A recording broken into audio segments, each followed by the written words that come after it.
Zephyr Teachout, the Fordham University law professor who ran against New York Governor Andrew Cuomo this year on an anti-corruption platform, came to Washington to promote her new book, Corruption in America. It's a look at America's history of money and politics, from Benjamin Franklin to Citizens United.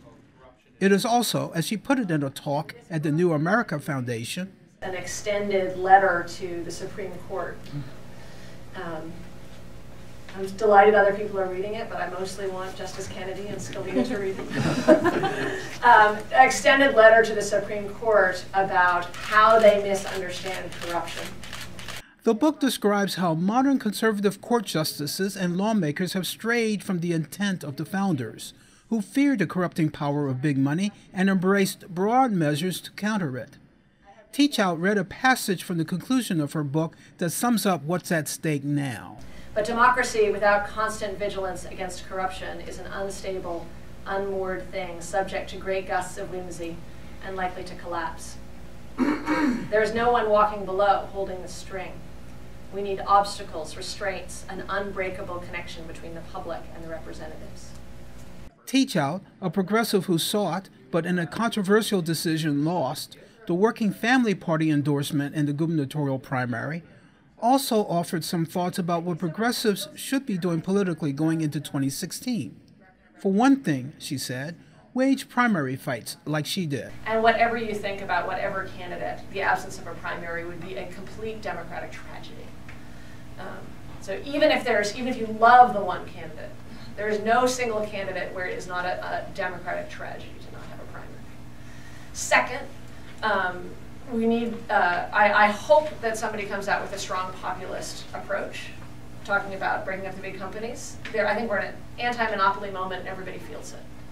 And the third is, there's so much talk after this midterm about messaging. Maybe we should talk about messaging. But it's not just messaging, it has to be true. So sort of figuring out the perfect message, but with candidates who people do not believe are actually fighting for them, is not going to work. People aren't that stupid. It's not just, it's like if you're in a relationship with somebody and they keep saying the right thing, but they're lying to you, you're still going to leave the relationship.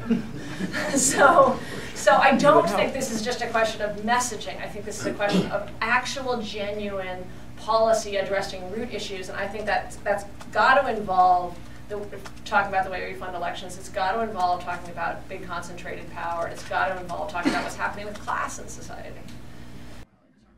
She was also asked about how progressive candidates and other citizens can fight back against the deluge of dark money to come.